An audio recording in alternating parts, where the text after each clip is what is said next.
Hi, my friends. Welcome back. I'm not going to be painting today. It's just a nice little video on questions and answers. Um, all about me and my life, what I do, and my painting, and all that kind of stuff. So a nice little chat, basically, just so you get to know me a little better and you get to know me on a more personal level. So my name is Stephen Conway, and I'm an artist. I don't consider myself to be a professional artist by any means. Um, I am, I suppose, an advanced amateur, let's say. I don't like to proclaim to be a professional artist. I never went to college, never went to art school. I did woodwork in school. I never did art classes, ever. Never went to college. I started painting when I was about 9 or 10 years old. Um, my mother, who is, in heaven now, looking down upon me, when I was about 9 or 10 years old, she always said to me, you're always bored, you're always kind of hanging around looking for something to do, um, craft wise, because I was very good with my hands. I learned carpentry from a very, very young age. About 12, 13, I started kind of making my own, you know, cupboards and units and shelves and all that kind of thing. I was very crafty with my hands. I just love to build things with my hands. Anything, even mechanical wise. So one day she just brought home painting by numbers, and I remember this very, very fondly. It was a dog. I'm not sure what the exact name of the dog is, but it's the same dog from the series, the TV series Lassie. That kind of a dog. I can't remember the name of the dog now specifically, but it was kind of a bit of gold, a bit of white, lots of frilly hair, pointy nose. You probably know what dog I'm talking about. Um, she handed me this painting by numbers, and I said, okay, I'll just try it. Since she paid money for it, I said, okay, I'll try it. So I opened it up and I got all the paints, and it's a sketch of a dog, and each section has a different number relating to a specific color. So number one could be white, number two could be blue, number three could be orange, and so on. So I started painting this, and I was about 4 hours painting this, and I was actually really enjoying it. And I finished it. And of course, when you're that young and you're up close, you're kind of looking at it, and you don't really see a dog as such. You see the outline of a dog, but not really the dog. Um, but suddenly, I kind of stood back, way, way back to the back of the room, and I took a look. And just all of a sudden, for some reason, something kind of clicked in my mind. Um, I could see all these lovely shadows. I could see the curvature of the fur. I could see the shadows of the fur, the highlights. Everything kind of just came to life all of a sudden, and I was stunned. I was fascinated, and that really kind of hooked me.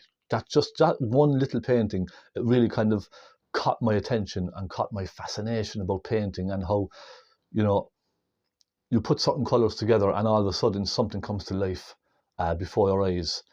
So I was hooked. And from that day, I went into the art store every week, and I purchased little bits of materials every week just out of my pocket money. Um, what little I had, we didn't have much back then. Everything was basic, and we were really kind of living on the lower side of the economy, really struggling. So with my pocket money, I just kind of purchased little bits of materials every week, and I built up a you know, little box full of art materials, paints, brushes, all that kind of stuff. And it was just from that day forward, really, I was just been painting all my life up until this point. Um, I I always tried something different. Like watercolors. I started with watercolors. Then moved on to acrylics for a couple of years. I mastered the watercolors. I mastered the acrylics, and the final hurdle was the oils, because I knew the oils, they say, were much more difficult to use. So I wanted to master the oils, and I practiced with cheap paints. I practiced making my own canvases. Bear in mind, I was only about 13 or 14 years old. I practiced stretching my own canvases out of raw canvas. I sized it, You know, I did all the fancy stuff that they do, traditional methods for sizing and priming canvases. Um, and I kind of just tried the oils. At the beginning, the oils I found very difficult because you're dealing with wet paint on a canvas, and trying to put colour on top of wet colour was very difficult. It was a struggle for me. But I persevered for a couple of years, and I kind of developed my own techniques. I watched a couple of artists online, not online because we didn't have internet back then, there was no internet, on TV. Every week there might be a specific TV show on with someone painting, and I just watched and watched, and I studied, and I purchased books, magazines. I subscribed to magazines, monthly magazines, all that kind of thing. And I finally kind of got the hang of the oils, and I kind of just developed my own techniques. I took little techniques from other artists on TV, and I kind of made them my own. I put a different kind of a spin on the technique and just kind of made it my own. I didn't like copying other techniques exactly, other people's techniques, because I wanted to be individual, and I wanted to be just a unique artist with unique techniques. Now, in the world of painting, everybody copies their technique from other artists. That's how we learn. Okay, that's just the way it is. But I like to try my own techniques. And that's where I kind of developed my feeling for painting with oils. I kind of decided put very thin layers on first and build up the layers as you go. I just find it works for me. That's just the way I like to paint. So I've kind of carried on that technique for the past maybe 15 years, longer, probably 20 years. That's just my technique, and I find it works for me. It may not be everyone's cup of tea. Some people like to use thick impasto techniques. That's unique to them. It's personal preference, really. So that's how I started painting. I love painting. I was a carpenter from a very young age. From about 14 or 15, I got my first job as a carpenter. I love everything to do with building and making something with your hands. I'm all about that. If I can fix something rather than replacing it or getting it repaired, I'll try and fix it myself. That's just the kind of person I am. So that's kind of where I started. I started then my YouTube channel. I can't remember how far back it was now, to be honest. I think is it maybe 10 years or something like that. I started in a little tool shed, my little tool shed behind me, behind the studio, a small little 8x8 tool shed, full of tools, full of dust, cobwebs, everything. I set my little phone, my mobile phone up, and I did my very first YouTube tutorial. In fact, I'm wrong.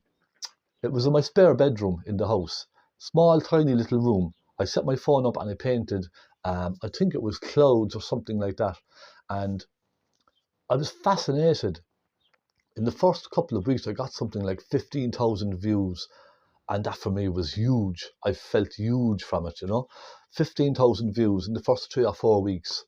So I said, this is nice. I'm helping people. And I received lots of really nice comments from beginners, and seeing how I was helping them, it really gave me a good feeling. So I just set my YouTube channel up. It was only really just to help people, because I thought to myself, I have a bit of a gift here for helping people out and just being genuine. So why not set up a little channel and see how it goes? If anything else, it was just something for me to pass the time. I never ever intended on making money from it. Do you understand what I mean? Because back then I wasn't monetizing my videos. I was just uploading a video every week, a little bit of painting, and just to help people get started, showing people equipment and basic supplies, all that kind of stuff. So, it really gave me something to focus on. So that was it. I just set the channel up, and I got fantastic comments on the channel. So I've been going like that for a couple of years. And then just one day, a viewer said to me, you know, you've really helped me these past couple of months with my painting. You really, really have. So I would like to help you, just to support you a little bit. Because back then, you know, I wasn't making any revenue whatsoever from YouTube. So if you were just said to me casually on a message, I'd love to support you, how can I do that? And I was, you know, I was shocked because I didn't know anything about monetization and funding and all that kind of thing. So I just did some research, and I stumbled upon Patreon. It was actually somebody said it to me. A viewer said to me, "Where's your Patreon channel? Why don't you have Patreon?" And I never even knew what Patreon was. It was completely new to me, all of that kind of thing. So I just did a bit of research. I looked into it, and I said, yeah, I'll set up Patreon, um, just so people can support me. And that support then pays for my materials, my canvases, and all of that kind of thing, you know. So I set up my Patreon channel, and that was it. I just, you know, it's not about the money for me. It's because people wanted to support me just in little ways. It could be $1, $2, or something like that, just something, um, because people felt like they were getting a lot of help. Um, And, you know, with me, I don't skim around things. I don't pretend to be someone that I'm not. I am who I am, and that's it. That's who you see. And that's just the way I am in daily life anyway. This is who I am. You know, I don't pretend to be somebody else. I'm very humble that way. And I think a lot of you probably know that already. I'm just a very normal, humble guy who just works, who tries to support his family, pay the bills. Um, that's it. And I love painting. So that was my Patreon channel. I set up the Patreon channel. I got great responses. I don't make much from it really, just enough to cover costs of paints and canvases, that kind of thing. You know, um, YouTube is very, very small revenue as well, because I don't have that many subscribers compared to other channels. When I look at other channels on YouTube and I see, you know, artists, and they might have, you know, 200,000 subscribers, or, you know, 500,000, you know, a million subscribers, even 100,000 subscribers. I feel very small when I look at that. My channel just has maybe 20,000 or something like that so far. I feel very small, but I don't mind. It really does not bother me. I'm not in this to get likes and get subscribers and all of that. I'm here because I love to paint and I love to show people how to paint. That's what I'm about. Um, it's, you know, that's just the way I am. Um, Even if I wasn't getting any money whatsoever from anyone, any funding, I would still be doing this every single week because I love to do it. I just love to paint. I love to share my techniques with others. So, a couple of artists. What artists do I follow? I don't follow any particular artists per se. I like looking at certain artists every now and again. Chuck Black, he's a very, very good artist. Um, I love his techniques. Um, Another person, I kind of followed another man when I was very, very young. I think he is still alive, Alwyn Crawshaw. Um, he's an English painter, brilliant painter. He has his own TV programs and books and all that kind of thing. But he really got me focused on the kind of down to earth sort of painting and persona, because he'll just tell you like it is. Go and check him out. He's a very good artist. He's an English painter, and he's just so nice and very polite. He has lovely mannerisms about him, and his painting is brilliant. But he uses very simple, basic techniques, and he explains everything as he's going along in simple terms. And that's what I wanted to aspire to be. So I like to keep things nice and simple. I don't like to overcomplicate painting with fancy words and fancy terminology. I like to just say it nice and basic and simple so that you can understand. That's what I found when I was starting to paint. There was a lot of fancy words floating around that I didn't understand. So I said, just keep it simple. Um, Try not to complicate words when you're painting. So I keep it simple. I'd say it like it is, what I'm doing when I'm doing it. Um, my hobbies. I don't have any particular hobbies that I kind of do on a regular basis. Painting is my hobby. That's it. I like mechanical work. I like working on cars. That interests me. I love carpentry, as you know. That's my hobby. Um, I'm just a kind of an all-round kind of a DIY kind of a guy. I love painting. I love a little bit of plumbing. I love electrician work. Um, you know, anything DIY, I'll do it. And I've learned a lot over the years. Um, so yeah, that's kind of about me really. I'll move on to some materials, stuff like that. I use oil paints, Georgian oil paints. Okay, they're by Doyler and Roney. That's what I use.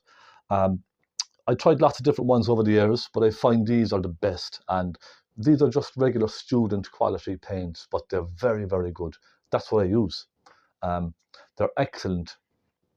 I kind of try to keep to a limited palette. I don't like getting bogged down with lots of different colours. I sometimes see artists on YouTube and they might have a big palette with 20 colours on the palette. That is far too confusing, even for me. I don't like seeing a lot of colours on my palette. I love to mix my colours out of a few. And I think that's very good practice. You should really try to limit your palette as much as you can, because if you have every single colour you need on your palette, you're not going to mix. You may mix a little bit, but you won't mix too much. Um, I find that a bad habit with painting. I think you should be encouraging yourself to mix. Try to find the right shade by mixing 2 or 3 colours together, and that's the exciting part for me. That's the interesting bit for me. I love to mix my colours. Um, this is a paint, very, very old painting. It's probably been done with 4 different colours, but just using your white as a base to kind of lighten, lighten colours slightly as you go along, and using a bit of black or a bit of Payne's grey or something, I think it's good practice, and I would encourage you to do that. So Doyler and Roney oil paints, I find them very good. There are many good quality oil paint manufacturers out there, but I've been using these since I was about 9 or 10 years old. These are the first ones I ever used, and I stuck with them because I love the colours. They're very rich and vibrant. I also use, for my thinners, just regular turpentine for artists, a small bottle like that, okay? You can use all these fancy mediums that are coming out on the market, with liquid and all that kind of thing. There's so many of them I can't even think of them now at this stage because I don't use them. I prefer to use just a simple thinners, turpentine and linseed oil. I stumbled upon this mix a couple of years ago. I tried it just out of the blue, just out of curiosity, and I found it would work brilliant for me. Regular artist linseed oil, okay? What I do is I put maybe just a little dash of linseed oil into it like that, give it a good shake, and that gives you a beautiful kind of an oily thinners. You can use this to rub onto your canvas with tissue. It gives you a lovely oily surface to work on, and it doesn't soak into the canvas as turpentine would. Especially with cheaper canvases, a lot of cheaper canvases, they're just not primed properly. When you paint onto them with paint, it just soaks right in and you can't blend. So even using some linseed oil on its own with a bit of rag, rub it across your canvas just lightly, and it will keep the canvas oily and wet. It's very similar to liquid clear, but I find liquid clear is just too wet. This allows you to control the paint on the canvas just right. I find it's not too much and it's not too little. I find it's just right for me. So it allows me then to kind of soften colours together at the back or the background or the sky. Keeps everything nice and wet and moving around. So that's the thinners I use. You can just use turpentine on its own. It's absolutely fine as well. I do actually on occasions. Depending on what I'm painting, I might use one or the other or both together. It's personal preference really. My brushes, I just use regular soft, cheap brushes. Nice, soft, synthetic brushes. Nothing expensive. Nice, soft brushes. Look, nice little filbert here. Soft synthetic brushes, just for me, they work nice. I like to use them. Of course, the traditional brush for oil painting is bristle. Um, and that's if you want, that's fine if you want to use nice thick kind of techniques with your painting, but I prefer the soft approach to painting. I don't like seeing lots of different brush strokes on my canvas. That's just the way I like it. Nice soft brush strokes. Just regular, cheap, simple brushes. Nothing expensive. I've often purchased very expensive brushes. It could be sometimes 30 euros each for one brush, and it would last just as long as a cheap €2 or €3 brush, just as long, sometimes not even as long. I find a good quality budget brush will last you for months and months and months. There's really no need to go buying expensive brushes. I really think so. I don't think so, just whatever you prefer, but just keep it cheap and keep it simple. They work just as well. I use both expensive canvases and budget canvases. If I see an expensive canvas on sale, very cheap, I'll buy it. But for the most part, I keep to regular budget canvases, and I just give them a coat of primer, which is just normal household undercoat paint, whether it's oil-based or water-based, it doesn't matter. Thin it with some turpentine or water. Give your canvas one quick coat of that, leave it dry, and it's fine. And it stops the paint soaking into your canvas. It just gives you a nice base to work on. Nice and simple.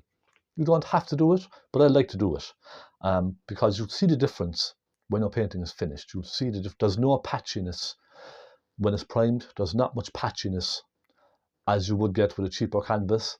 So it's nice and even. I make my own frames, very cheap bits of 1x2s prepared, which is nice and smooth and planed.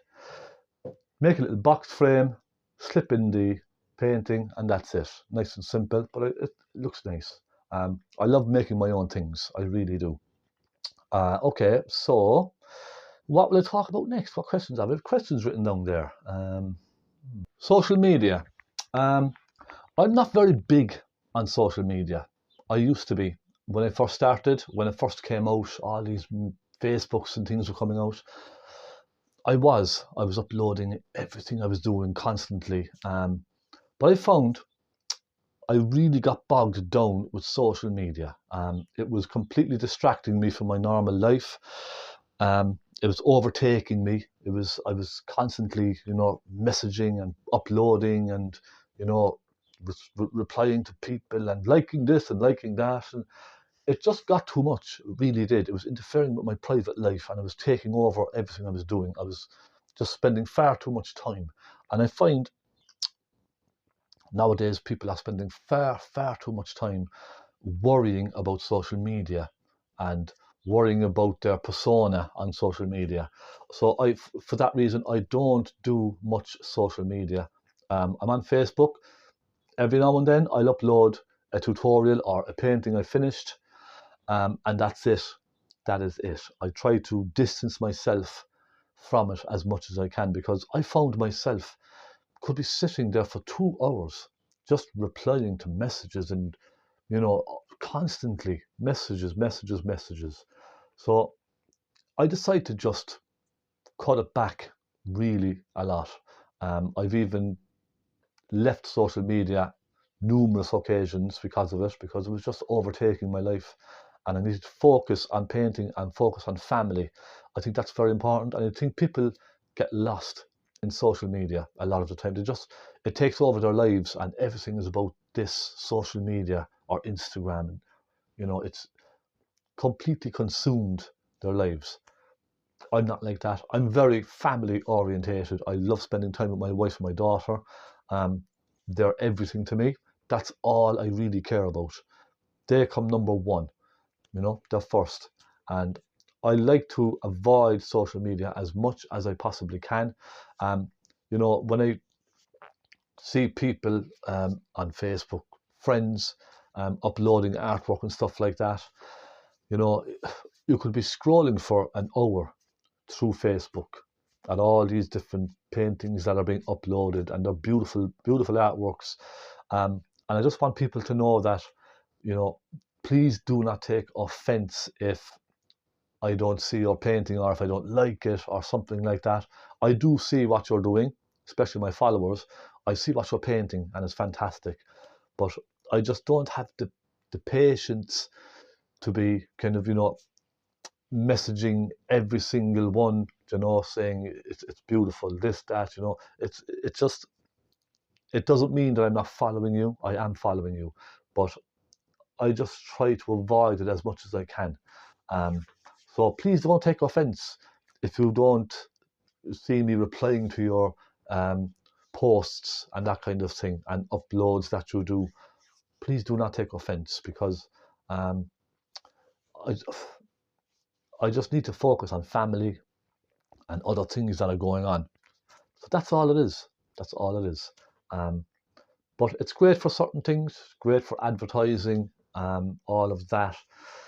But just be careful, I would say. My advice to you would be, just be careful and do not overdo social media, um, because it will take over your life, and it won't end well. It just won't be a good thing. Try to distance yourself a bit if you can. Just switch off notifications for a couple of days or weeks. Switch it off, do something else, go out, play a game of golf or something, do some painting, um, and just forget about everything for a while. I try to do that every now and then. Um, I try to switch off from everything, even sometimes from painting. Um, you may notice sometimes there's no uploads for 2 or 3 weeks. That's just because I'm switching off. I'm just taking a break, just to spend time with my family and relax, and just kind of compose myself again, and just take a little bit of a break and a breather from everything. Um, a break from the world. Spend some time with myself and my family. That's all. So there's no harm in that. Um, that's kind of what I'm about, really. That's that's my thing. I'm just a genuine, down to earth, normal guy. I love teaching people to paint. Um, I do Zoom lessons one on one as well, but again, I do try to kind of peg it down a little bit. I don't try to get too serious about it. I get messages almost on a daily basis, people wanting to do Zoom lessons with me one on one, and you get swamped sometimes. There's so many people, they just want Zoom lessons one on one, and sometimes I just don't have the time. Sometimes I try to kind of minimize it, maybe to 1 or 2 a week, because I know if I keep doing Zoom lessons every day, 2 or 3 times a day, I'm going to lose interest, and I will lose the flair, lose the passion. So I try to limit it if I can. So that's why there's probably a good waiting list for Zoom lessons. So I hope you understand. I just don't want to take it too seriously and put everything into it, because that's not what I'm about. I just like keeping things casual, nice and easy and relaxing. And I find if you turn something that you love into a profession, you will lose interest and lose the flair. I think that's why you know, with painting, I don't like to push it too much. A lot of people say to me, go to galleries, do exhibitions, push it, you could be doing so much more. But I don't want to, I don't want to do exhibitions. I have a couple of restaurants where I hang my artwork up. Every now and again, I sell an artwork. That's it. That's all I want. I don't want to be greedy. I don't want to become famous or make lots of money. I just don't want that, because I will lose my interest and my passion. So that's why I'm very relaxed with my painting. Uploading one a week, maybe one a fortnight. Patreon, I try to get tutorials on Patreon every fortnight, so at least every second week, sometimes more. And we have a lovely community on Patreon. I can see what people are doing. They're showing me their stuff, and you can see the excitement in the messages when people are saying how well their painting turned out and how surprised they were that the painting turned out so well. And that really gives me a good kick. That's what I love. Um, that's why I'm here, really, just to help people out as much as I can. So that's it. You know, that's kind of what I'm about, really. I have a small studio which I built, little timber studio, nothing fancy. Um, it does the job. No fancy lighting, no fancy microphones, just a simple lavalier microphone. Um, Nothing complicated. I record using my phone. I do have a camcorder here as well, which was gifted to me a couple of years back um, by a very good friend. I use that as well. A little Canon camcorder, small one. But my phone has a pretty good camera, so I use that. A couple of LED strip lights, and that's it. Everything is very basic, as you can see. Um, a simple table easel with a piece of wood across the back of it. That's it. There's nothing fancy here. Nothing. Everything is more kind of handmade, something that I've made from scraps of wood, this or that lying around. Put it together and just work with what you have. That's it. So, my friends, if I've missed anything, I do apologize. In terms of kind of techniques, it's difficult to explain about techniques unless you're painting. When you're painting, it's only then you can explain what you're doing. It's very difficult for me to explain how I would make a sky or make mist, for instance, unless I'm actually doing it. One very important technique, or one very important aspect of painting, I would say to you, is with sunsets. I get a lot of people asking me about this particular part of painting a sunset. When you have a blue and a yellow in a sunset, I would always put a light pink in between. That stops it going green, because if you have blue and a yellow and you try to soften them together, you'll get a muddy green colour, because blue and yellow makes green. So I would also always say to you, put a very whitish pink just in between, and then soften the yellow up to the pink and soften the blue down into the pink. That really helps give you a nice transition from a blue down into a yellow. It really works. That's probably one of the more common problems I get from people. I like to paint lots of different subjects, primarily landscapes, but I love painting still lifes, a bowl of fruit, a candle, a glass of water or something like that. I love painting still lifes. I would say to you, if you're a type of an artist that likes to paint landscapes all the time, really try something different, because I'll get bored if I just paint landscapes one after another every single time. I would get very bored and I would lose interest. So I try to, every second or third painting, try something completely different. It could be a cityscape, a street scene, a still life, a water droplet in the water, something like that. It could be anything, a boat. Just try something different. It opens your mind up and it helps you learn new techniques, and it helps you learn about new color mixing and perspective, drawing lines in a certain direction to create perspective. Do try it, okay?